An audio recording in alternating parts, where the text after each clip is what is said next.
Pakistan international airline आपको पता है 800 अरब का खसारा। अब अल्लाह अल्लाह करके इस लेवल पे पहुँचे हैं कि उसकी निचकारी कुछ उसका मतलब मेकअप शेकअप करके कोई 2-4 रूट बहाल करवा के पुराने जहाज़ों को ठीक शिक करके कुछ फ्लीट बढ़ाया था, वो दोबारा 12-14 पे आ गया है, 18-20 पे गया था।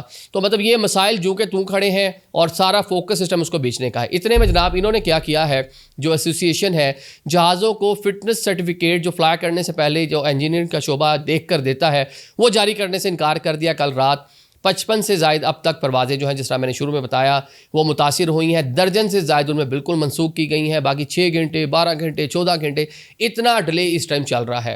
पाकिस्तान इंटरनेशनल एयरलाइन के जो CEO हैं आमिर हयात, वो कराची पहुंच गए हैं, कोशिश कर रहे हैं कि जनाब मुतबादिल तरीके से जो निजी एयरलाइंस हैं उनके इंजीनियर्स को मिलाकर उनसे काम चलाया जा सके। और उन्होंने कुछ परवाज़ें जो हैं उनको रवाना भी किया। साथ ही HR का जो शोबा है उसको उन्होंने मुतारिक कर दिया है कि जो लोग एहतजाज कर रहे हैं जनाब इनके खिलाफ कार्रवाई की जाए, क्योंकि ये टाइम नहीं था एहतजाज का, ये टाइम नहीं था लोगों को मुश्किलात में डालने का।